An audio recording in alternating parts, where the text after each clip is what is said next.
Alors, est-ce Enregistre. qu'on parle de Mars-Pluton là ou de... Bah ouais, ça serait bien quand même. Hmm. Bah oui, quand même. Je regarde Hmm. juste Hmm. si j'ai un Hmm. Vas-y, Bernard. Je sais que tu avais commencé des recherches. Ouvre la danse. C'est-à-dire, pour moi, donc j'ai été repêché.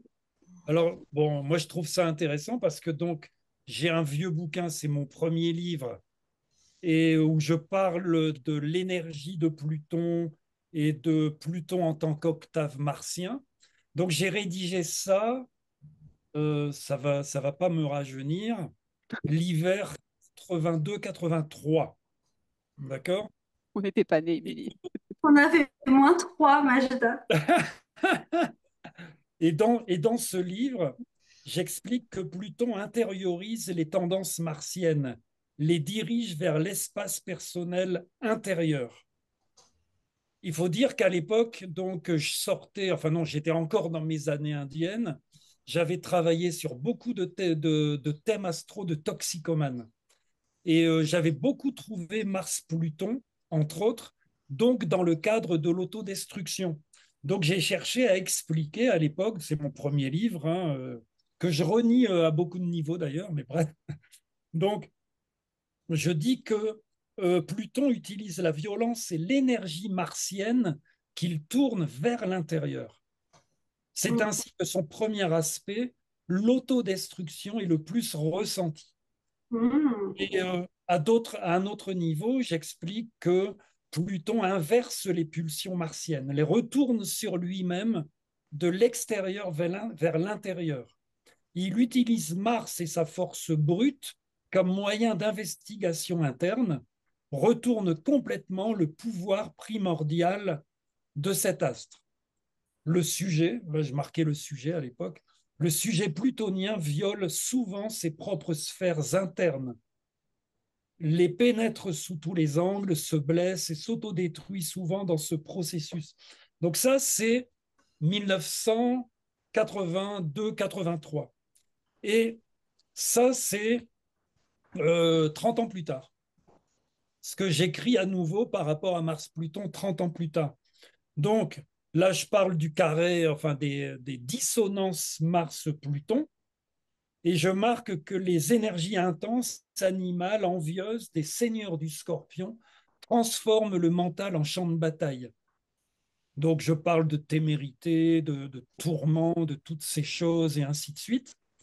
Je parle du fait que la pensée tente à s'épaissir et à sombrer dans l'obsession, que la quête des sensations passe par des pratiques nocives à un organisme peu respecté par manque d'estime de soi. Donc, je suis resté évidemment sur la branche, sur le côté autodestructeur, ça, j'ai jamais dévié, mais je le vois encore maintenant dans mes analyses, etc. Et je trouve que ça se voit actuellement dans le thème d'Emmanuel Macron, hein, qui a Pluton sur l'ascendant avec Mars au carré.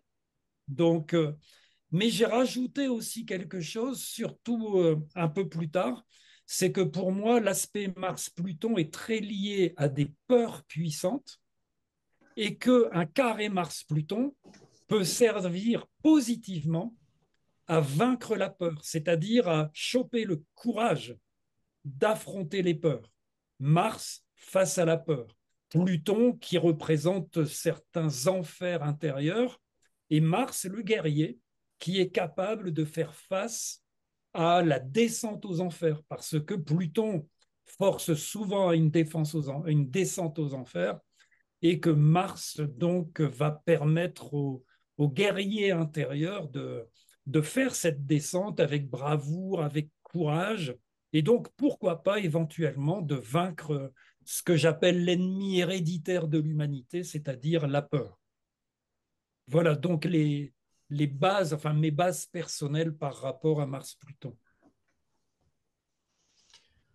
Ouais, bah, ouais, je peux rebondir sur toi. Bon, je suis tout à fait d'accord déjà sur la facette autodestruction. Alors moi, le carré Mars-Pluton, précisément, je l'appelle souvent le carré du kamikaze. Je trouve vraiment qu'il y a quelque chose de cet ordre-là où effectivement on allie les forces guerrières extériorisées et puis quand même une pulsion qui peut être une pulsion de vie, mais aussi une pulsion de mort, et qui fait que parce que justement on est dans une forme d'autodestruction, on est toujours à la limite, on peut être jusqu'au boutiste et avoir ce côté kamikaze de l'idée c'est presque je préfère mourir pourvu que j'arrive à avoir raison, quoi, pourvu que j'arrive à avoir la victoire. Et donc, il y a cette association entre les pulsions souterraines plutoniennes et puis les désirs affichés de victoire et de compétition de Mars. Et c'est vrai que l'alliance des deux, elle est extrêmement puissante. C'est un aspect qui dégage une énergie qui est incomparable quasiment avec les autres combinaisons du zodiaque. De l'astrologie. Et on a vraiment ouais, une volonté de pouvoir, en fait. Pour moi, c'est vraiment le noyau dur de la réunion, c'est une volonté de pouvoir entre les deux. Et tu penses que c'est toujours conscient chez la personne, donc, cette volonté de pouvoir? Je te pose cette question parce que j'ai observé ce carré Mars-Pluton. Donc, des fois, c'est très visible hein, chez des gens voilà, qui ont différentes choses que vous avez citées. Mais je l'ai aussi repéré dans des thèmes féminins, chez des femmes extrêmement douces, extrêmement non combatives. Euh, qui, je pense, peut-être avait tendance à le projeter à l'extérieur. Et on avait vraiment l'impression que cette dynamique qui exprime quand même une volonté de pouvoir, comme tu dis, une agressivité consciente ou inconsciente, une très forte détermination, une très forte intensité vibratoire, je dirais même, elle était complètement déniée. Et ça m'a beaucoup interpellée. Je ne sais pas si vous avez déjà vu des thèmes comme ça. Alors effectivement, moi je l'ai déjà vu et je l'ai déjà constaté en thème féminin. Hein. Tu as raison de le relever parce que sans doute culturellement, c'est moins facile en général pour les femmes de laisser parler librement leur agressivité, alors qu'on a tendance à l'accepter, on va dire, plus facilement chez les hommes. Donc je pense qu'il y a une dimension culturelle qui est d'ailleurs plus importante encore dans certains pays plus machistes. Ça doit être encore plus avéré et qui oblige d'une certaine façon, en tout cas qui conduit surtout les femmes, ça peut exister aussi avec les hommes, à vraiment ignorer cette pulsion de pouvoir. C'est-à-dire que moi, souvent, même en consultation, j'ai eu des gens qui connaissaient des conflits terribles avec leur entourage, tout en étant persuadés que ces personnes agissaient avec modération, avec justice, alors que quand tu les entends parler, en fait, quand tu expliques, tu vois bien que elles ont ce besoin d'avoir du pouvoir, elles ont ce besoin de décider, elles ont ce besoin de s'affirmer qui est très fort, mais elles ne le reconnaissent pas et avec tout le fossé donc qui peut exister entre cette radicalité intérieure qui fait que en fait c'est comme ça et c'est pas autrement, et puis cette non reconnaissance en face. Et ça c'est vrai que c'est vraiment cet aspect plutonien qui va rendre les choses inconscientes, qui va les rendre sous-jacentes en fait, et qui va faire que la volonté de puissance en fait qui est contenue dans cette alliance va pas être spécialement conscientisée ni même reconnue.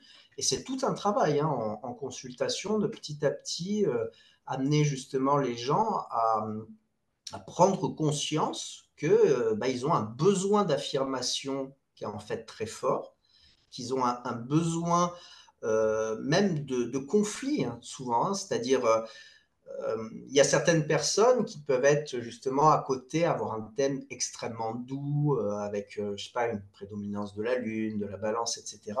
Et qui vont vraiment avoir énormément de mal à reconnaître que bah, elles ont besoin simplement aussi de compétition, de victoire, de l'emporter. C'est pas évident pour ces personnes de juste reconnaître ce besoin, alors qu'il est au final légitime et que s'il arrive à s'exprimer de façon consciente et douce, bah, ça peut ne plus être un problème. Sauf que plus il est inconscient, plus c'est évidemment extrêmement difficile à gérer. Hmm. Je pense que ça peut s'exprimer aussi en situation, puisque en situation extérieure qui vont faire écho à ça, je pense, tu sais, à cette citation de Jung où on dit tout ce qui est inconscient finit par s'exprimer. Enfin, je sais plus exactement quelle est cette phrase, mais en somme, tout ce que tu vois pas, que tu n'habites pas, va te revenir en miroir par les circonstances extérieures. Je me suis posé la question de Mars-Pluton et de la notion d'abus, de la notion d'abus, soit effectivement donné, enfin qu'on commet, mais de l'abus aussi qu'on reçoit, tu vois, même la position victimaire. Des fois, il y a des choses très étonnantes avec un Mars-Pluton et des gens qui reçoivent de la violence, qui reçoivent de l'agressivité. Ça me fait penser un peu à ça.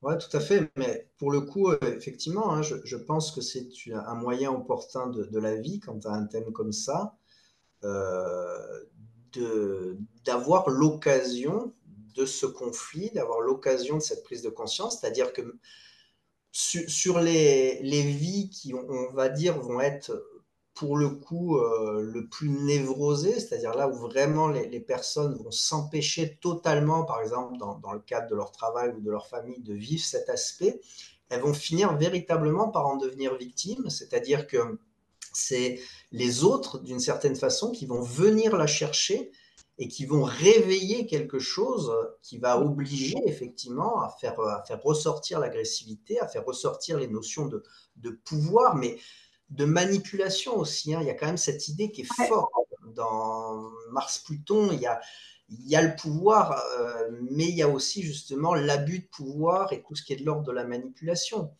Et donc là, c'est pareil, quand on n'en prend pas conscience, on peut en être victime, évidemment, et de façon répétée, évidemment. C'est des schémas qui se répètent dans la vie de la personne jusqu'à temps qu'elle en prenne conscience. Ouais. Et je trouve qu'il y a aussi, enfin, pour rebondir là sur l'histoire du pouvoir, je trouve qu'il y a aussi cette idée un peu de la peur et du pouvoir qui vont s'exorciser par la décision, enfin, par l'action en fait. Il y a vraiment ce... Moi, je ressens beaucoup ça dans l'esprit de Mars-Pluton. Et en même temps, c'est, enfin, on agit, mais on ne sait pas vraiment enfin, devant quoi en fait. Je trouve qu'il y a, enfin, avec Pluton, c'est toujours... je trouve qu'on ne sait pas vraiment à quoi on se confronte en fait. Il y a vraiment cette idée un peu, oui, cachée et en même temps, je trouve même que parfois, ça peut même amener à, je dirais pas de la paranoïa, mais peut-être de l'obsession en fait. On ne voit pas en fait. Avec Pluton, il y a vraiment ce côté ouais, c'est vraiment invisible.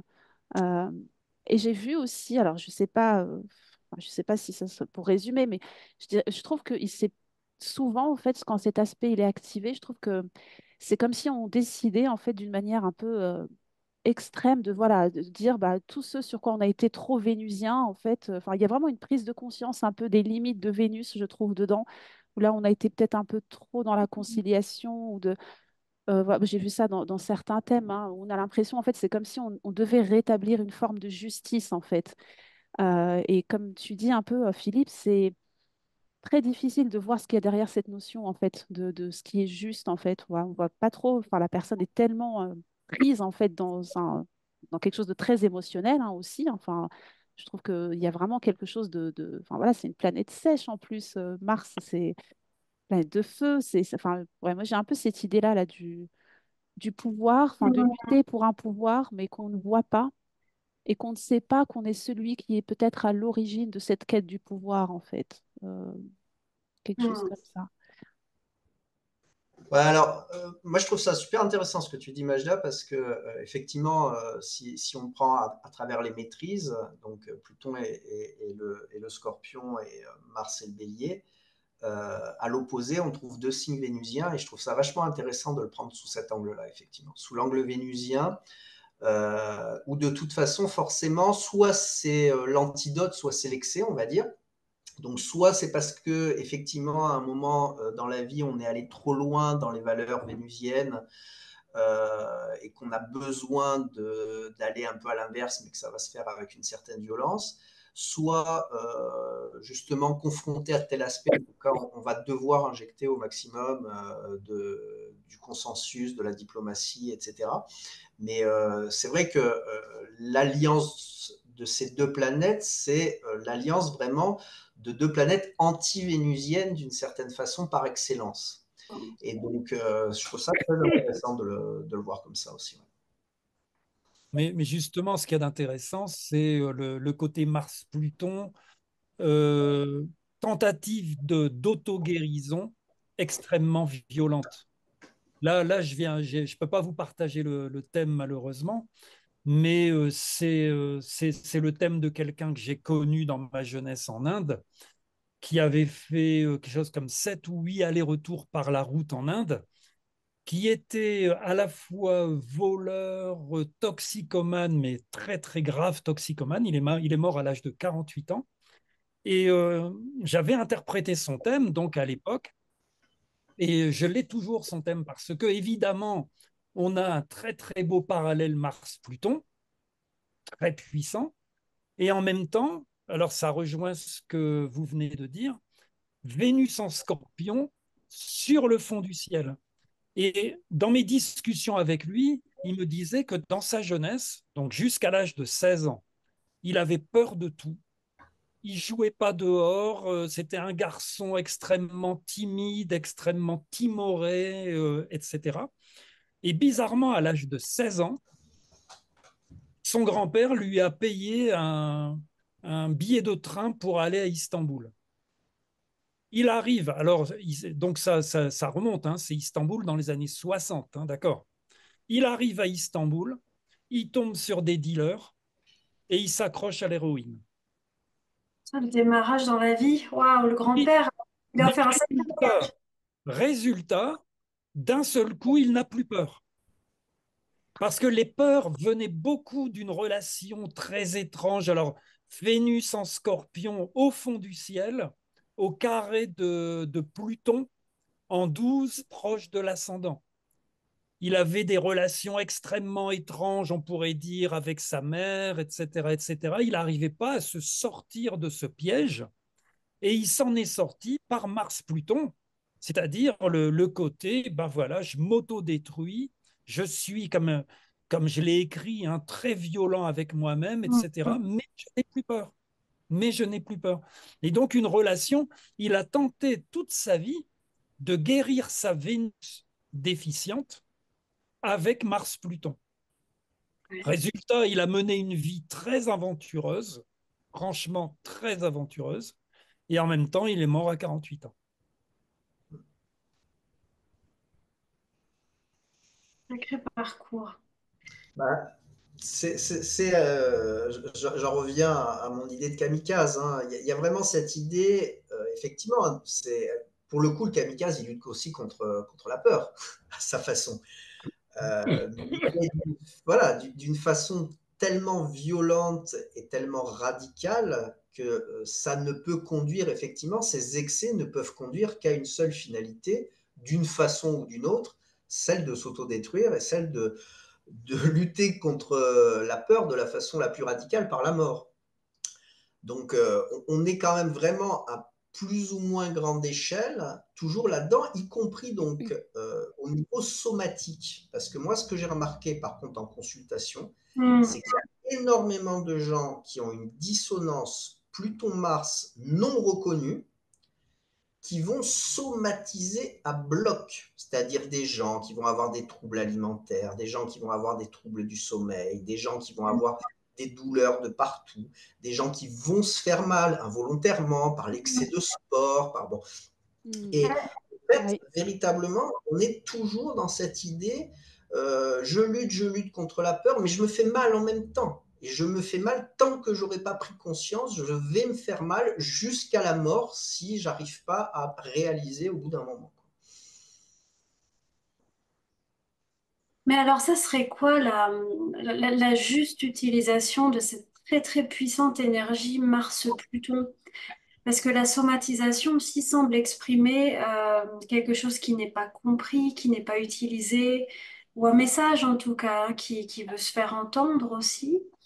Est-ce que Mars-Pluton au positif serait la juste utilisation du pouvoir, de l'affirmation? Est-ce que ça serait le courage? Est-ce que ça serait... euh, j'allais dire l'ambition, mais avec Mars-Pluton, c'est certainement une ambition qui est souvent démesurée et c'est pas forcément de l'orgueil, mais c'est j'ai besoin d'accomplir quelque chose. Il faut vraiment que ça passe, quoi. Il faut que je le fasse. Ça serait quoi selon vous? C'est quoi finalement la finalité enviable de personnes qui ont un aspect Mars-Pluton et encore plus dissonant? C'est justement cette capacité de descendre, c'est de descendre aux enfers. Pluton, c'est les enfers. Mars représente le guerrier et en ce sens le guerrier intérieur. Et plutôt que d'avoir des peurs et de faire semblant de ne pas en avoir, eh bien, cette capacité à entrer au-dedans de soi et à faire face totalement à ses peurs. C'est pourquoi j'associe beaucoup les aspects dissonants Mars-Pluton. Enfin, moi, c'est ce que je conseille toujours dans ces cas-là, c'est d'aller devant la peur, au devant de la peur, de cesser de fuir la peur, parce que c'est quand même voilà l'attitude générale d'énormément de gens, et au contraire de se dire, ah, j'ai Mars-Pluton. Moi, c'est ce que je dis aux consultants. Vous avez Mars-Pluton, ça veut dire que vous avez le pouvoir d'aller au-delà de la peur. Et c'est un pouvoir qui est assez rare, parce que quand on étudie l'humanité, on s'aperçoit que la peur règne sur les esprits de la plupart des gens. Peur égale recherche de la sécurité, égale des tas d'attitudes, des tas de comportements extrêmement négatifs. Mais Mars-Pluton va donner ce courage de OK, j'ai peur, mais je vais aller jusqu'au bout. Et aller jusqu'à la capacité de rentrer dans la substance de la peur. C'est-à-dire pas juste réfléchir, intellectualiser et se battre contre les symptômes. Non, c'est-à-dire cette capacité à ressentir la peur tout au fond de soi, très puissamment, sans rien faire, sans bouger, sans réagir, à se laisser pénétrer. On parle des 2 mètres du scorpion, la pénétration. Il s'agit de se laisser pénétrer totalement par la peur. Ça, c'est le super pouvoir Mars-Pluton. Ou le phénix aussi, hein, quelque part, hein, qui peut renaître de ses cendres, mais en passant par la phase la phase de se consumer par le feu, en fait, quelque part, non? Enfin, je sais pas, il y a cette idée quand même avec Mars de Oui, mais le d'aller. phénix, c'est un symbole, c'est un des symboles du scorpion. C'est pas spécialement Mars-Pluton, je trouve. Bah, Mars, C'est Pluton, ils viennent quand même du c'est la mort et Scorpion. la renaissance. Bah oui, Oui, mais oui, juste, d'accord. Mais ce oui. que je veux dire, c'est le phénix, tu peux en parler pour un soleil en scorpion, tu peux en parler pour une lune en scorpion, tu peux en parler pour énormément de choses reliées au scorpion. C'est pas spécifique Mars-Pluton.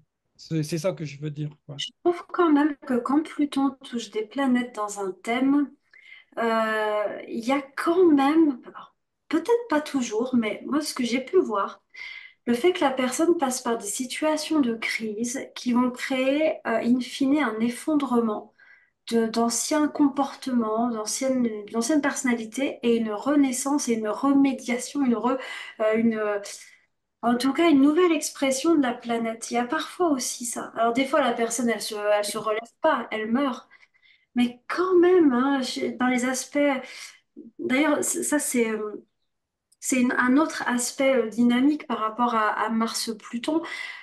C'est vrai que par rapport à Pluton, moi j'aime beaucoup les travaux de Jeffrey Green, celui qui a créé l'astrologie évolutive. Et vous savez, il a écrit Pluton. Oh, bah bien, j'ai plus le titre, mais il a écrit 2 livres sur Pluton. Et lui, il a une théorie là-dessus où il dit que chaque fois que Pluton touche une planète, ça veut dire qu'elle doit être intégralement renouvelée. Elle doit être transformée, elle doit être nettoyée. Et de fait, c'est vrai que j'ai toujours un peu cette vision-là aussi de Mars-Pluton, de me dire, mais qu'est-ce qui va pas par rapport à Mars? Qu'est-ce qui va devoir être transformé? Est-ce que c'est une violence envers soi? Est-ce que c'est une violence envers les autres? Est-ce que c'est un manque d'affirmation?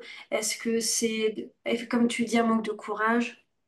etc. Mais en tout cas, j'ai quand même cette vision-là de me dire la personne, elle est dans un voyage dans lequel elle va devoir faire renaître son Mars. Du coup, je te rejoins, enfin, voilà, Majda, sur cette vision. Mm.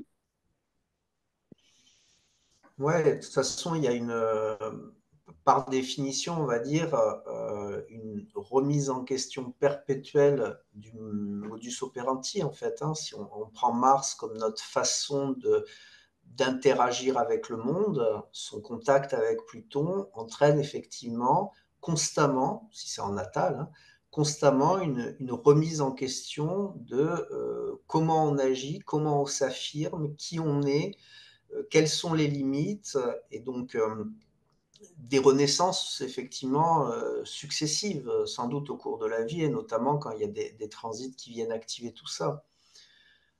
Après, si on se place d'un point de vue vraiment totalement philosophique, spirituel, moi, il y a un texte classique qui illustre pour moi parfaitement Mars-Pluton, c'est la Bhagavad Gita.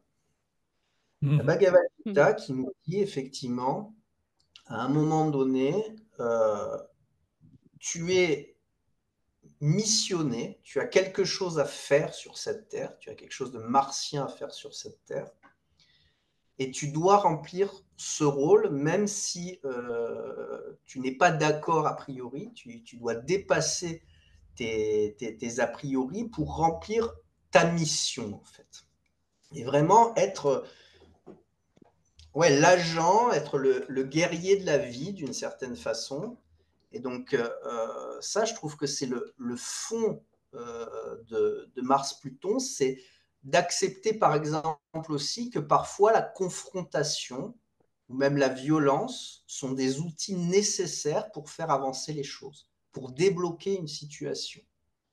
Et ça, c'est pas évident. Parce qu'en plus, là aussi, on est dans des sociétés. Alors, c'est bien au niveau de la société de dire, d'essayer d'avoir un message de paix, de pacification, de dire que toute forme de violence est une mauvaise chose. Mais comme tu le disais, Bernard, tout à l'heure, par rapport, par exemple, à certains discours que par complaisance, on va laisser dire, on va laisser faire. Non, il y a aussi un moment où on doit se remettre en question par rapport à notre action et par rapport au fait d'accepter, de vexer, de rentrer en conflit, de faire quelque chose qui, peut-être humainement parlant, ne semble pas super sympa, mais qui est nécessaire et dans lequel on va remplir son rôle profond Mm. là où on est, au moment où on est. Et ça, pour moi, c'est vraiment la lecture, on va dire, la plus positive qu'on peut faire de Pluton-Mars, c'est cet accès à cette connaissance et à cette acceptation vraiment qu'on a un rôle à remplir et que ce rôle, il est parfois ingrat, qu'il est parfois très Mars-Pluton. Donc, on voit bien que ce n'est pas des planètes qui sont super sympas en tant que telles, mais que c'est absolument nécessaire et que c'est ça qui va permettre aussi de faire avancer les choses, de faire bouger les choses, d'éviter la stagnation ou la complaisance qui sont des excès vénusiens, pour reprendre ce que tu disais tout à l'heure, Majda. Ouais, c'est intéressant. Alors, j'aime bien ta référence à la Bhagavad Gita. Et pour rappel, parce que tout le monde sait peut-être pas un peu ce que c'est, quoi, mais c'est quand même, c'est l'être suprême qui est représenté par Krishna, qui va dire à un guerrier qui ne veut pas se battre parce qu'il a sa famille en face de lui, et qui lui dit, je les ai déjà tués. Il lui dit, tu es un guerrier, tu dois remplir, tu dois faire ton devoir, moi je les ai déjà tués. Et il faut quand même dire une chose, c'est que ce message, il est beaucoup discuté chez les exégètes hindous, indiens, etc. Et que moi, personnellement, je ne l'ai jamais véritablement apprécié. Mais c'est justement, c'est vraiment intéressant la comparaison que tu viens de faire, quoi, parce que c'est ça, il y a un peu ce côté inéluctable de la mort, de la destruction, afin de, bon, afin de créer normalement une régénération, hein, la régénération plutonienne. Parce que c'est ça, hein, quand on parle de Pluton, c'est l'alchimiste. Donc, on va transformer, là, bon, Majda parlait du phénix, c'est pareil, on va transformer le serpent en aigle. Hein, on passe par la phase de mort pour créer quelque chose de nouveau. On passe en fait de... Il y a une autre chose qui est intéressante, c'est on passe de Saturne, le plomb, à l'or du Soleil. Et on retrouve beaucoup Mars, ce désir de faire ça. On retrouve le désir d'agir en ce sens dans Mars-Pluton, mais n'oublions pas, nous parlons du carré, nous parlons de dissonance. C'est-à-dire que j'ai énormément vu ce désir se mettre en action, mais de façon néfaste, dangereuse et quelquefois, enfin même très souvent, destructrice ou autodestructrice. Même si le but, hein, voilà, on revient entre autres, j'aime bien aussi ce que tu disais là sur, voilà, effectivement, euh, un peu s'opposer à ce côté un peu trop diplomatique de Vénus et puis voilà, rentrer dedans complètement. Ça, bien sûr, c'est vrai. Et je suis tout à fait d'accord avec ça. Oui, puis ça dévoile aussi ce qui est caché, je trouve. Enfin, on peut prendre ce rôle-là, en fait, ce mauvais rôle quelque part, enfin, de celui qui va crever l'abcès, mettre le pied dans la fourmilière. Enfin, je sais pas, il y a vraiment ce côté Mm. à révéler des choses bah, qui sont peut-être réprimées, enfin, ou que ce soit socialement ou dans des relations, mais je trouve il y a quelque chose ouais, de très courageux dans cette énergie, en fait, de Mars-Pluton. Euh, Oui, non, il y a beaucoup de courage, mais c'est aussi beaucoup de témérité. J'ai eu, franchement, j'ai eu de nombreux amis Mars-Pluton, et je dis j'ai eu parce que il y en a beaucoup qui sont morts, quoi, hein, et qui sont morts jeunes, qui sont Mm. morts très jeunes parce que c'est cette capacité à brûler complètement la vie, à réaliser qu'il y a des peurs ou pas à le réaliser toujours consciemment, mais à tout faire pour se battre contre ses craintes, pour se battre contre soi-même, pour dépasser les limites de son corps aussi, hein. Et résultat, voilà, donc des gens qui ont des existences dangereuses, mais où Mars fait souvent une grandement preuve de bravoure, effectivement. Je trouve aussi qu'il y a quelque chose par rapport à, je vous posais la question de qu'est-ce que ce serait ça serait quoi la manière enviable d'exprimer Mars-Pluton? Je trouve que ça rejoint ce que tu as dit, Majda, sur crever l'abcès, finalement, assainir. Il y a une notion d'assainir et de porter au grand jour quelque chose qui était un peu caché. Alors, Mars-Pluton, dans son côté un peu négatif, ça peut exprimer justement les motivations secrètes, les stratégies cachées, ce qu'on va appeler passif-agressif aussi, c'est-à-dire une forme de violence, mais qui ne s'exprime pas vraiment tout à fait. Ça serait très Mars-Pluton. Et moi, je suis assez... dans les conseils, par exemple, que je donne souvent par rapport à Pluton, c'est la notion d'authenticité et la notion de sincérité. Je trouve que c'est quelque chose qui parfois peut réaligner. Et par exemple, Mars-Pluton, ça pourrait être... on en a parlé un petit peu au début, comment dire, s'affirmer de manière saine, faire preuve, utiliser son pouvoir, mais de manière claire, nette, c'est-à-dire pas faire semblant on veut pas de pouvoir ou que dénier complètement ces questions-là. C'est vraiment, euh, je trouve qu'avec Pluton, il y a toujours une très grande introspection à mener avec soi et avec les autres pour aller vers une très grande authenticité, en fait. Parce que Pluton amène souvent des complications, des choses cachées, des choses qu'on fait pour compenser d'autres choses. Vous savez, pour atteindre une cible, on passe par plein de petites stratégies bizarres. Et je trouve, voilà, il y a une idée de vérité, de sincérité, d'authenticité, de se comprendre vraiment et de pas cacher, de ne pas se cacher aussi à soi-même certaines choses. Ça me parle comme ça. Oui, moi, je suis d'accord avec toi. Simplement, je rajouterais le terme de brutalité. Dans les Mars-Pluton, je les ai beaucoup vus, Oui. effectivement, se conduire de cette façon, mais très souvent, c'est Mm. brutal. Hein, c'est le mec qui, au milieu d'une réunion de potes ou je ne sais pas quoi, va d'un seul coup sortir ses quatre vérités à un autre, quoi. Et va.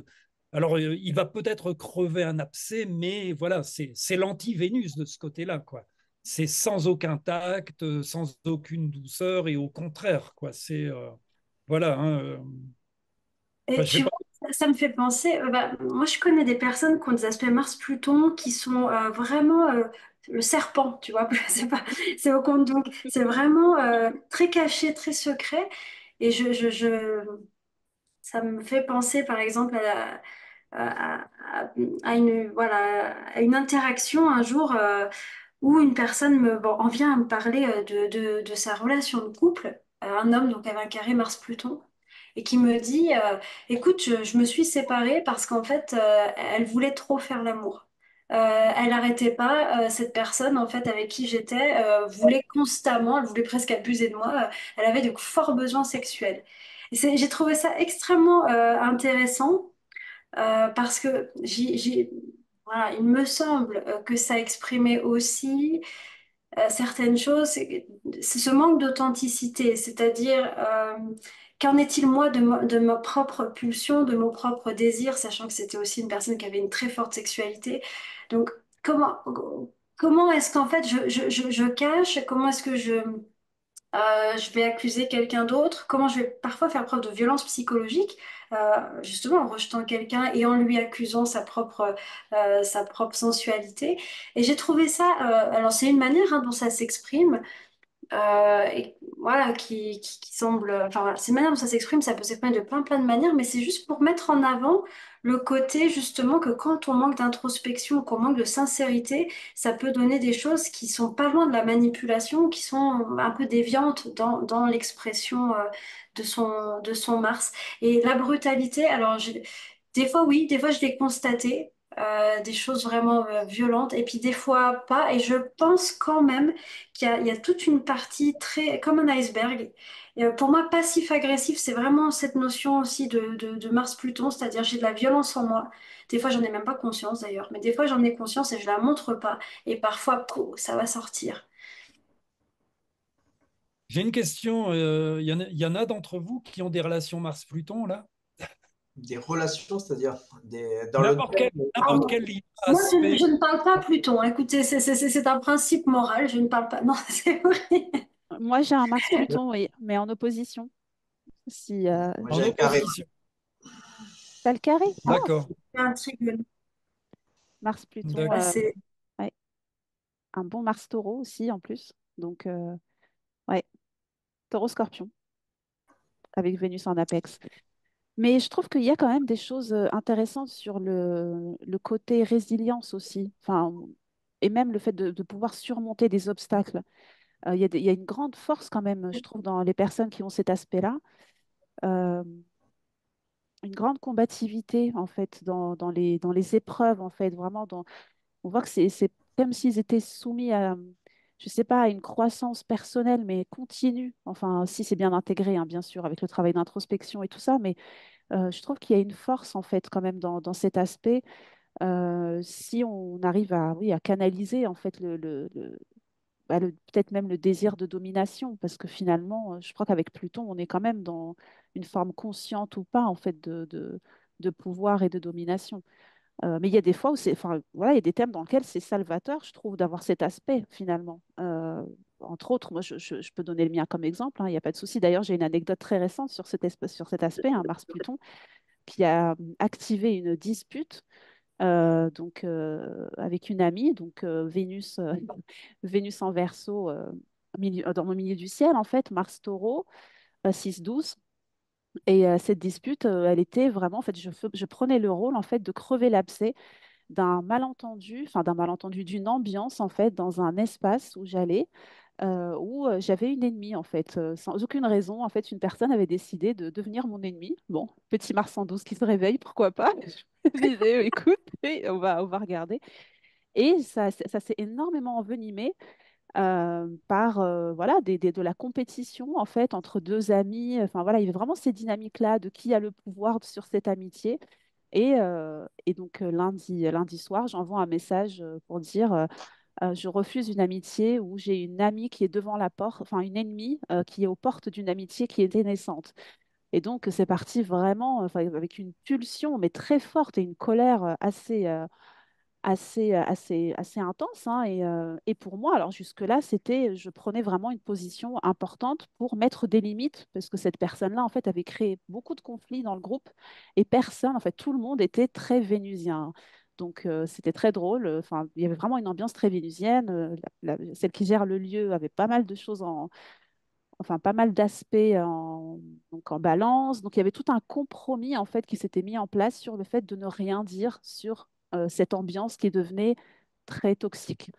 Et du coup, bah voilà, moi j'ai activé ce Mars-Pluton. Donc c'est vraiment une anecdote, hein, c'est pas du tout, c'est pas un truc extraordinaire, mais je trouve que quand c'est vraiment le moment, on se sent en fait un peu pris d'une force, enfin missionné en fait vraiment d'un rôle presque divin de devoir rétablir la justice. Alors que bon, je trouve qu'il y a vraiment cette dynamique-là. Alors, je sais pas si vous avez des petites anecdotes là-dessus, hein, sur des Mars-Pluton qui s'activent Ouais, comme ça. c'est un rôle. Je sais pas si c'est un rôle. Je pense que c'est le courage de le faire.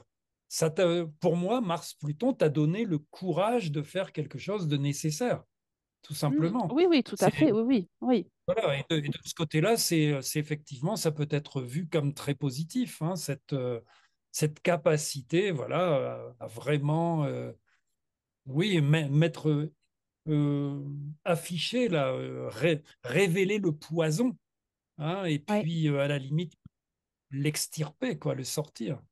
ouais. Sauf qu'on ne sait pas en fait exactement ce qu'on révèle par notre action.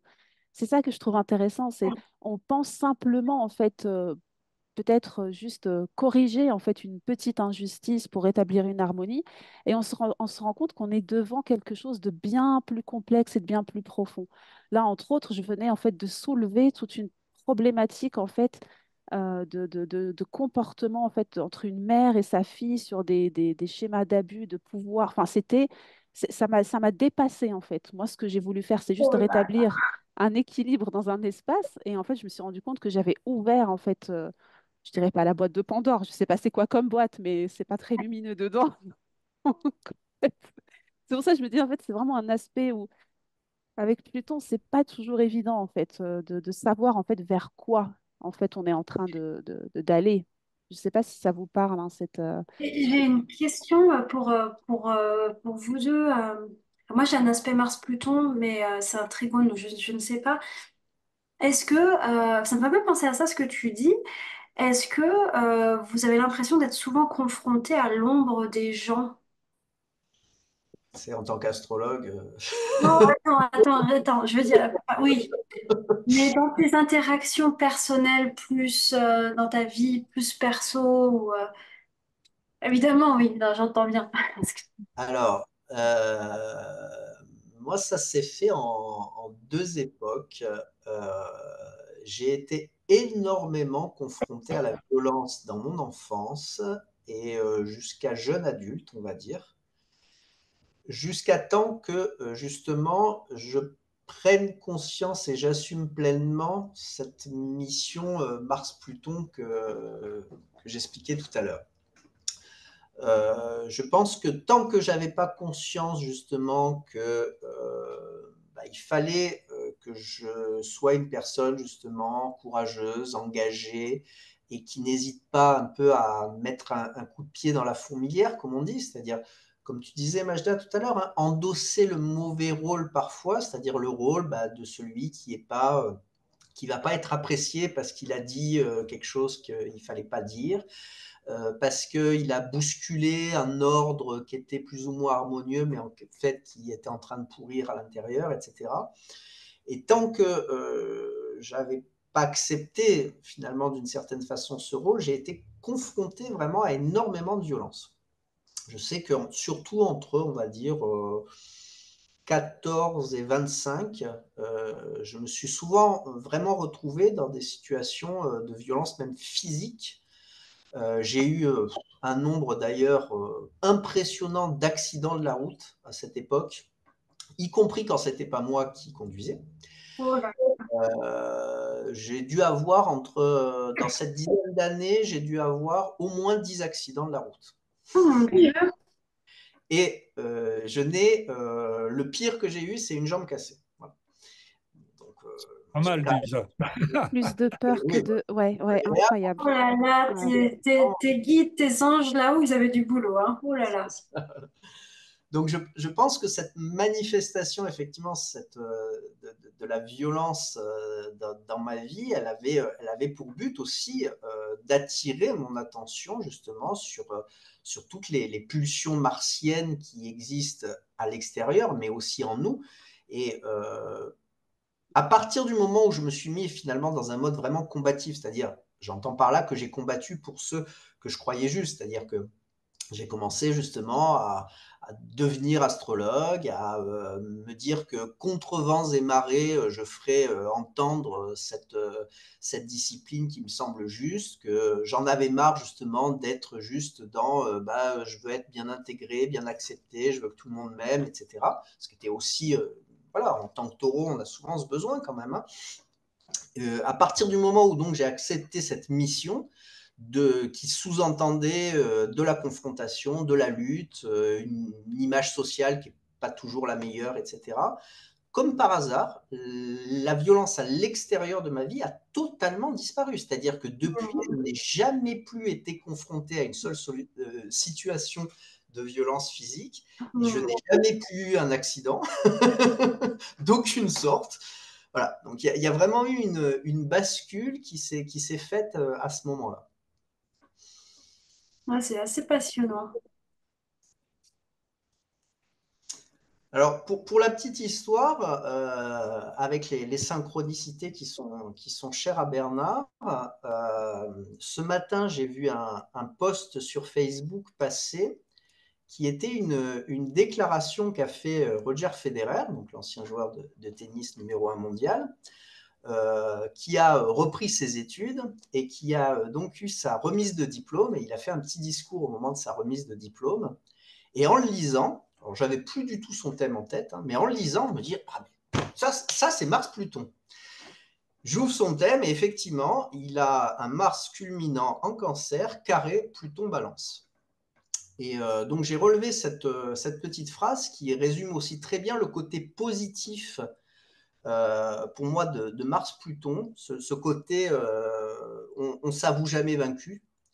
Alors, voilà ce qu'il dit. Dans la vie, peu importe le jeu que vous allez jouer, parfois vous allez perdre. Un point, un match, une saison, un travail, un amour. Ce sont les montagnes russes avec beaucoup de hauts et beaucoup de bas. Et c'est normal de douter de soi quand on est en bas et d'être désolé. Mais votre adversaire, vos adversaires, doutent eux aussi. N'oubliez jamais cela. Mais de l'énergie négative et de l'énergie gâchée. Devenir un véritable maître, c'est surpasser les mauvais moments. C'est ça le signe d'un champion. Les meilleurs au monde ne sont pas les meilleurs car ils gagnent tout. Ils sont les meilleurs car ils savent perdre et ont appris à gérer les défaites. Vous pouvez accepter une défaite, vous pouvez pleurer si vous en avez besoin, puis forcez-vous à sourire, avancez sans relâche, grandissez et travaillez plus dur. Voilà, moi je trouve que c'est super Mars-Pluton, ça. Au positif. Quoi. C'est Inspirant, ouais. grandiose. Ouais.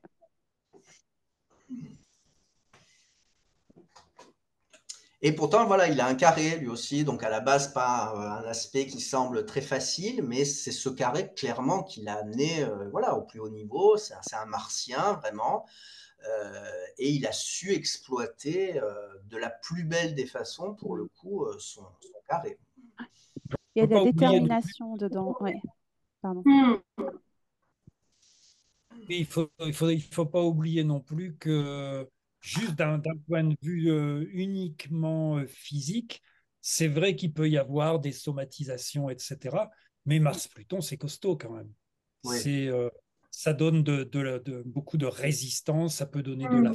Alors ça dépend du reste du thème, évidemment, mais les gens dont je vous parlais, que j'ai connus, ils avaient une résistance à toute épreuve, quoi. C'était absolument invraisemblable ce qu'ils étaient capables de traverser.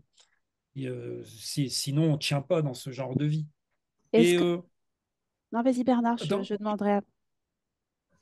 oui, je voulais juste vous parler, toujours dans le contexte Mars-Pluton, d'un concept que j'ai pas mal utilisé il y a aussi très longtemps, et qui s'appelle, c'est un peu quand on disait, hein, l'art de mettre les pieds dans le plat, ceci, cela, et c'est ce qui s'appelle, enfin, moi j'appelais ça la compassion impitoyable, c'est-à-dire l'art de, à un moment donné, on va dire à une personne, et ça je l'ai fait, je crois que je le ferai plus parce que j'ai vieilli, et en tant qu'astrologue, je l'ai fait quand j'avais 30 ans, etc.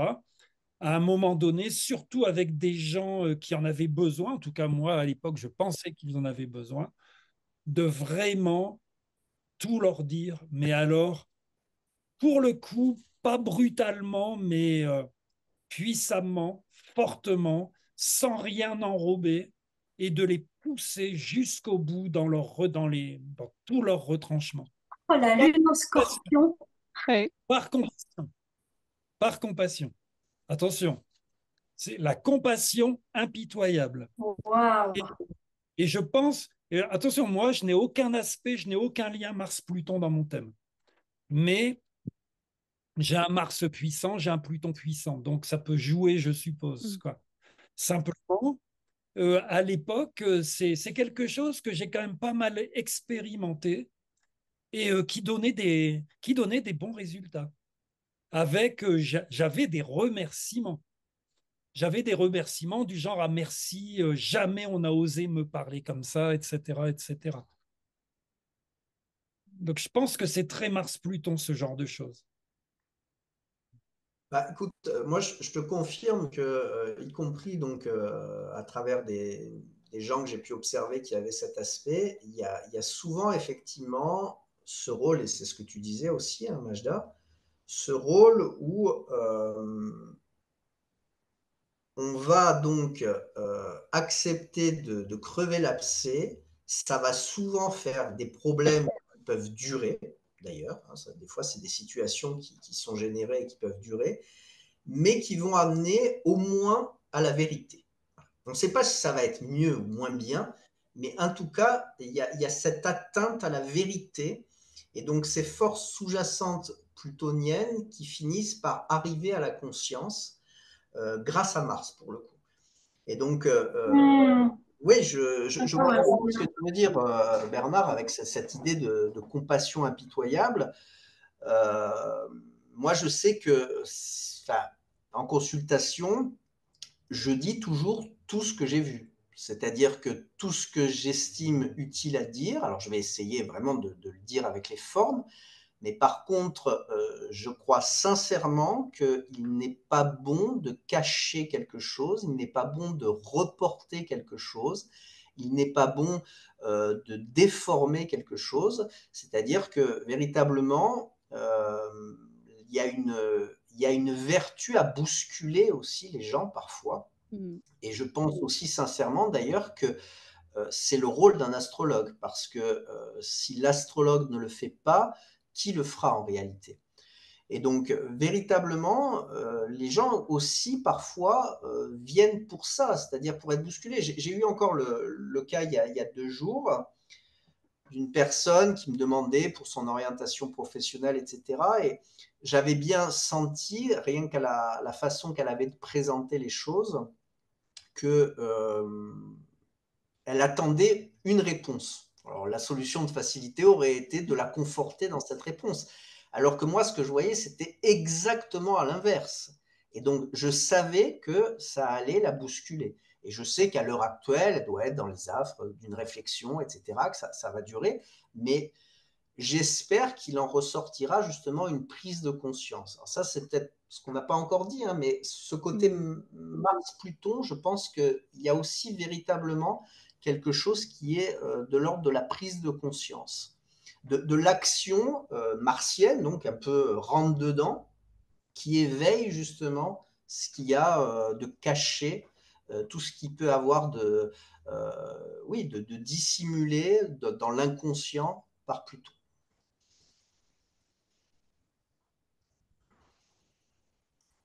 Et ça me fait penser du coup aussi, ça me fait ça, c'est quand on l'utilise consciemment, c'est-à-dire, que, tu vois, quand tout est conscient, Mars est conscient que là, dans ce que vous avez exprimé, vous êtes pleinement conscient de pourquoi vous utilisez Mars. Vous utilisez une action confrontante pour atteindre la vérité, Pluton. Et je pense que des fois, ça s'exprime autrement à travers, par exemple, des accès de violence que la personne ressent, qu'elle subit, qui de toute manière vont amener à la vérité. C'est-à-dire qu'il va falloir de toute manière se poser la question de pourquoi. Vous voyez, ça peut aussi Je veux dire aussi, il y a une autre thématique de Mars-Pluton dont on n'a pas parlé, c'est aussi le sentiment. En tout cas, moi, qui ai un trigone Mars-Pluton, je pense que ça me le fait souvent. C'est l'idée de faire des choses parce que tu es mu par quelque chose de plus grand. Tu sais pas pourquoi tu le fais, mais il faut que tu le fasses. Et c'est cette notion aussi que Mars, en fait, devance Pluton. Donc, toi, tu ne vois que Mars, tu ne vois que l'action, tu ne vois que ce que tu avais besoin de dire, cette agressivité que tu as sortie, ou cette passion qui fait que tu vas dans une direction. Mais ensuite, normalement, il y a Pluton qui arrivera de pourquoi, en fait. C'est ainsi que tu découvres que tu t'es engagé dans une voie qui était complètement alignée avec toi, que bah là, tu as peut-être mis les pieds dans le plat, mais qu'effectivement, c'était ton rôle et c'était favorable. Et il est possible aussi que parfois Mars devance Pluton, qu'il ne soit que la partie visible d'un processus, d'une vérité qui veut, comme des bulles d'air, remonter à la surface. Oui, je crois qu'il y a C'est vraiment vrai. cette... Vas-y, Majda. Non, non, je voulais juste dire que oui, je crois qu'il y a vraiment cette dynamique-là, en fait, dans le process du carré Mars-Pluton, c'est qu'on va expérimenter, je trouve, d'abord le côté peut-être plus martien dans le côté enfin, événement là, qui se passe, et ensuite Pluton apparaît, mais pas tout de suite, en fait, c'est vraiment c'est de la transformation profonde, par exemple, de situation. Donc, ce qui ressort tout de suite, c'est quelque chose de pas beau, en fait, ce qui se révèle, c'est pas forcément beau, mais c'est potentiellement bénéfique. C'est douloureux, mais c'est potentiellement bénéfique sur le long terme. Alors, je me suis même demandé si c'est l'opposition qui révèle après un peu. Euh, j'ai pas d'exemple là en tête, mais juste, je rejoins ce que tu dis sur le fait de peut-être observer d'abord le côté martien euh, et à plus long terme le côté transformant, enfin transformation Pluton, quoi. Mm, Moi, je pense que c'est vrai, mais d'un autre côté, il ne faut pas oublier que Pluton, là, bon, Pluton, vérité, non, pour moi, non. Pluton a énormément d'obscurité. Pluton, bon, c'est un peu comme tous les astres, mais Pluton peut mener à la mort, à la perversion, au sadisme et à toutes ces choses. Il ne faut pas l'oublier. Pluton, au niveau mondial, représente beaucoup les multinationales, les compagnies pétrolières, les hautes puissances financières qui sont en train de détruire le monde. Et en ce sens, l'action Mars-Pluton peut aller vraiment sur une véritable destruction, pas forcément pour que les choses aillent mieux après. Je suis un peu contre cette vision un peu de Leibniz, hein, qui défendait beaucoup cela, comme quoi on serait dans un monde où tout finit, où tout est arrangé pour aller le mieux possible. Je pense que Pluton peut faire énormément de mal et que Mars-Pluton peut faire énormément de mal. Après, ça dépend. Si on parle dans le cadre d'un thème astral, évidemment, tout dépend, c'est toujours pareil, hein, c'est dur d'isoler un aspect. Donc, s'il y a des aspects aidants, surtout au niveau de l'intelligence, c'est fort possible que Mars-Pluton aille vers un bien et révèle la vérité, je suis d'accord. Parce que Pluton représente quand même ce qui est beaucoup, en tout cas, le cachet du pulsionnel, des peurs que l'on cache, etc.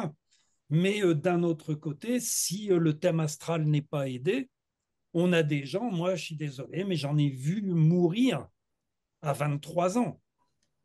Et non, personne ne me fera croire que c'était bon pour, soi-disant, leur évolution spirituelle. Hein, je refuse complètement de rentrer là-dedans. Après, certainement pas que l'aspect Mars-Pluton qui a engendré leur mort, hein, c'est un tout. Mais Bien sûr. Mm. je pense que Pluton, effectivement, il entraîne toujours, j'aime bien employer ce mot de corrompu, d'abîmer, de sali, de souillé. Il y a quelque chose qui est souillé, qui est corrompu. Je trouve que c'est vraiment, et les multinationales, ce que tu dis, c'est effectivement, c'est une la gangrène du monde, c'est vraiment des choses qui sont corrompues. Euh, Moi, j'ai l'impression que pour moi, tel que je le comprends, Pluton, c'est tout un mécanisme qui consiste, pour moi, Pluton dans son entièreté, c'est le mécanisme qui consiste à nettoyer la souillure, à éradiquer ce qui est corrompu, à assainir en fait ce qui est abîmé. C'est tous les efforts que tu vas faire, tout ce que tu vas, je sais pas, si c'est une gangrène, tu vas devoir te couper le bras et tu vas devoir repartir. Et pour moi, je pense que pour moi, Pluton, c'est vraiment comme, est-ce que, je vais peut-être me tromper, je suis pas spécialiste, excuse-moi Bernard, mais il y a ce dieu indien qui est vraiment le dieu, tu sais, des morts, les renaissances, là. Il y en a Yama. un qui est... Yama. Yama. Et c'est bizarre, j'allais en parler, mais je te laisse poursuivre. Yama, Le taureau c'est rouge. le dieu de la mort et on l'appelle Dharma Raja, c'est-à-dire le roi de la vérité. Donc, Ah, ouais, donc là, voilà, Hmm, exactement. intéressant, Oui, tout ouais. à fait. Hmm. Ouais. et pour l'avoir, j'y crois très fort à ça parce que, bon, j'ai un Pluton qui est fort dans ma carte, et vraiment, je pense que j'ai des plusieurs fois dans ma vie, ça ressemble à ce que tu as exprimé aussi, Philippe, tout à l'heure. Donc, plusieurs fois dans ma vie, j'ai été confrontée à des situations corrompues, abîmées, souillées. Vraiment, il y a des choses lourdes, il y a des choses vraiment sales que tu peux projeter à l'extérieur, qui peuvent aussi venir de toi. Mais je l'ai vraiment expérimenté dans ma vie, ce switch. C'est-à-dire qu'il y a un moment d'effondrement. Et ensuite, il y a quelque chose qui est sain, qui est pur, qui est extrêmement vivant, qui est extrêmement joyeux, il y a comme aussi une partie de toi qui sait que tu ne revivras plus ça parce que c'est fini, tu ne pourras plus le vivre ou tu ne le vivras plus de la même manière. Je pense notamment au transit que j'ai vécu de Pluton quand il est passé sur mon ascendant. Je pense voilà, à certaines autres périodes de ma vie. Est-ce que j'ai pu voir aussi chez des consultants? Mais par contre, il y a ce moment où il faut vraiment aller... Les multinationales, c'est extrêmement compliqué parce que de toute manière, tu peux pas faire le process déjà parce que c'est la société, c'est l'esprit du temps, puis parce que c'est des temps beaucoup trop longs, je pense, pour qu'on puisse voir ça. Mais dans une vie individuelle, euh, si on va au bout du processus plutonien, et certains, je pense, n'y vont pas, parce qu'il faut pouvoir être d'accord pour aller voir tout ce qui est abîmé et mettre en place tous les outils pour les transformer. Donc, c'est quand même pas évident. Ouais. Mais je pense que si on va au bout du processus, on arrive vraiment à ce switch, quoi, à passer de l'autre côté. Par contre, tu as nécessairement perdu quelque chose. Tu ne retrouveras plus, tu as perdu une partie de toi, tu as perdu des gens que tu aimais, tu as perdu peut-être des choses auxquelles tu tenais, tu ne les retrouveras plus. Mais là où c'est curieux, c'est qu'elles ne te manquent finalement pas puisque on t'en a donné d'autres. Et moi, je dis souvent à mes consultants, et ça va te faire bondir, je pense, je leur dis, Plutôt est extrêmement généreux. Et parce que je l'ai vécu personnellement. Il donne autant qu'il enlève, il donne une pureté autant qu'il amène quelque chose de souillé. Par contre, il faut passer et on peut rester bloqué à l'état de toxicité, de souillure, de corruption. Je pense que ça dépend de plein de choses, du thème, des transits, de la conscience, du courage aussi. Enfin, ça dépend de plein de trucs, quoi. Enfin, moi, je le vis comme ça. Je sais pas, voilà, c'est comme ça que je le ressens. Mais n'oublie pas, toi, tu viens de dire que, parce que on a commencé la discussion, on s'est un peu réunis pour ça, on a affiché le thème, parce qu'on est dans un carré Mars-Pluton. Je veux dire, un carré, c'est pas un trigone, c'est pas un sextile. Un carré, c'est un carré. Et le carré, il est dissonant. Il est donc nécessairement destructeur à de nombreux niveaux. Un trigone permet de beaucoup plus, effectivement, allier les côtés positifs des deux astres. C'est quand même la fondation même de Ah non, l'astrologie. oui, certainement que On est sur je- un aspect de Mars, enfin, un carré, ah, enfin, Mars, enfin voilà. Non mais vas-y, Émilie, je reprendrai après le petit dernier. justement, c'est assez intéressant parce que moi, ces questions des aspects, oui, c'est vrai que c'est une question très profonde, mais justement, vous deux qui avez des aspects intenses et donc qu'on appellerait dissonants de Mars-Pluton, je ne suis pas sûre que cette expérience en plus, moi, ce que j'ai expérimenté beaucoup, ce switch, c'est pas un switch. Ah, si, il y a le switch Mars-Pluton qui consiste à switcher de vivre de la violence des autres à t'affirmer, ça oui. Mais moi, j'ai un aspect Vénus-Pluton qui, pour moi, a été le plus énergivore dans ma carte. Et le switch, c'est plutôt un switch relationnel. Je l'ai plus vécu à cet endroit. Hmm. Mais bon, quoique tout ça est lié d'ailleurs, mais bon. Mais qu'est-ce que je veux dire? Oui, c'est que du coup, il est tout à fait possible que vous qui ayez des carrés des oppositions, vous l'ayez vécu aussi positivement. Mais ça, je ne sais pas. Je ne sais pas, mais voilà, je pense que la conscience du consultant, je pense que d'autres facteurs rentrent en jeu, que c'est un carré ou un trigone, pour moi. Alors, je n'irai pas jusqu'à dire que j'ai vécu mon, mon carré Mars-Pluton positivement. Effectivement, un carré, c'est quand même difficile. Ça amène. La finalité est positive, mais le vécu est forcément difficile s'il se manifeste par un carré, une opposition, un aspect dissonant. La différence, c'est que effectivement, ça va être compliqué, ça va être difficile, ça va entraîner de la souffrance. Et si je suis tout à fait d'accord avec toi pour dire que Pluton peut être très généreux et que sa finalité, comme toutes les autres planètes, comme l'ensemble de notre thème, est de nous amener à une forme de sérénité, de sagesse, de pacification intérieure ou de vérité. Par contre, effectivement, en ce qui me concerne, en tout cas, le carré Mars-Pluton, j'aurais préféré avoir un trigone.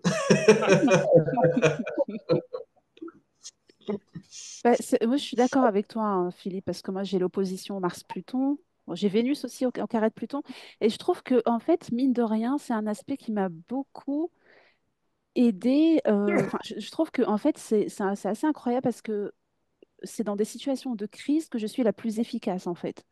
Je me rends vraiment compte de ça. C'est-à-dire que si tout va bien, je ne sais pas si tout va vraiment bien, en fait. Il y a vraiment ce côté Mars-Pluton qui est toujours en train de chercher ce qui ne va pas. Enfin, tu vois, Émilie, quand tu expliquais tout à l'heure, est-ce que tu es confrontée à l'ombre des gens? Ben, je crois que quelque part, c'est un peu ça. C'est-à-dire que je révèle toujours des choses enfin, où j'ai l'impression, en tout cas, de ressentir ces choses-là, pas l'ombre, en fait, ou ce qui va être le côté scorpion, en fait, des autres. Et le côté gestion de crise, je trouve que c'est vraiment enfin, une de mes ressources vraiment profondes que je relie à cet aspect, c'est vraiment ça. C'est-à-dire dans des situations de chaos, de catastrophe, je suis mue par j'ai même pas l'impression que c'est moi-même, hein, des fois. Enfin, je me suis retrouvée dans des situations très, enfin, je veux dire des accidents ou même, enfin, une fois il y avait un feu, enfin, ça avait pris feu. J'ai su réagir exactement comme, enfin, j'ai pris genre un paillasson pour écraser le feu avant que ça parte vraiment. Et c'était pas du tout contrôlé. J'ai pas réfléchi ni rien. Et pour moi, c'était, bah, d'ailleurs, très Mars-Pluton, c'est assez rigolo, mais c'était assez naturel, en fait. C'était vraiment, je sais quoi faire, en fait. En temps de crise, je sais quoi faire. Alors bon, je ne cherche pas les crises, mais je trouve qu'il y a un côté vraiment puissant en ressources quand on est face à des choses difficiles. Euh, et alors, pour le côté relationnel, je pense que, enfin, que la position de Vénus verso, elle me sauve énormément dans le sens du détachement du côté pulsionnel Vénus-Mars-Pluton. C'est vraiment quelque chose, d'ailleurs, quand on me faisait enfin, quand je commençais tout juste l'astrologie, je me disais, oh là là, le triangle de Carmen, mon Dieu, Vénus, Mars, Pluton. Non, non, mais j'ai jamais vécu pourtant des situations de violence conjugale ou de violence dans les relations. C'était pas du tout ça. Il y avait beaucoup d'intensité, mais ça se vivait pas sous le côté violent. Et une des manières, enfin, mais il y avait quand même une sorte voilà, je dirais, de mal-être, en fait, quelque part dans les relations. J'avais l'impression qu'elles étaient jamais aussi authentiques que j'aurais aimé qu'elles soient. C'est-à-dire qu'il y avait vraiment cette quête, en fait, il faut vraiment que j'aille profondément dans le fait de révéler ce qui ne va pas pour purifier la relation en continu, même avec des gens avec qui ça se passe super bien, en fait, d'emblée. Et c'est que récemment, en fait, où j'ai commencé, d'ailleurs, j'ai trouvé ça assez symbolique, hein, où j'ai commencé, en fait, à faire un travail sur euh, bah, tout ce qui concerne en fait le leadership et la mixité et le rôle des femmes dans bah, les entreprises, en tout cas avec une cliente où je travaille justement sur ces thématiques-là de leadership féminin. Et donc, c'est assez drôle parce que Vénus, voilà, au milieu du ciel, et comment les femmes peuvent prendre leur pouvoir, en fait, dans le travail, dans des boards, dans des exés, enfin, voilà, dans des contextes assez haut placés, dépasser les plafonds de verre.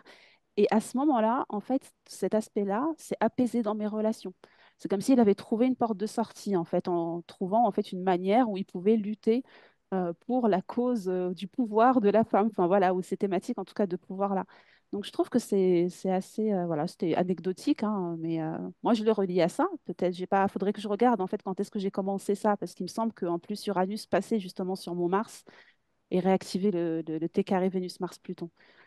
Euh, ouais, je me suis emballée dans mon, dans mon, dans mon explication. Très beau témoignage. Juste, je me permets de rebondir alors pour le coup très rapidement parce qu'on partage ce côté d'être à la fois taureau et à la fois d'avoir une dissonance Oui, Mars-Pluton. Et donc, effectivement, ce côté, en général, le taureau l'emporte, tout va bien, on est plan-plan. Il y a cette recherche voilà, de pas trop se compliquer la vie, qui est typiquement taureau, mm, d'avoir une vie simple, saine, voilà. Mais en situation d'urgence, clairement, je te confirme, Mars-Pluton se réveille et je suis aussi quelqu'un qui est extrêmement efficace en situation d'urgence. Où voilà, je suis porté par quelque chose qui n'est pas ma nature profonde à la mm, base, mais qui se déclenche en situation d'urgence Mars-Pluton. super intéressant. Mais ça, c'est censé être Mars de toute façon. Les Mars puissants, Mars, c'est l'action, c'est le sens de l'action. Si un Mars, il est renforcé, qu'on le veuille ou non, par un aspect positif ou négatif à Pluton. Pluton, hein. Donc, c'est Mars qui fait réagir en situation d'urgence, spécialement physiquement d'ailleurs. Hein, Mm. c'est le rôle de Mars. Hein. Mars, il nous défend. Sans Mars, il n'y a pas de survie, bien entendu.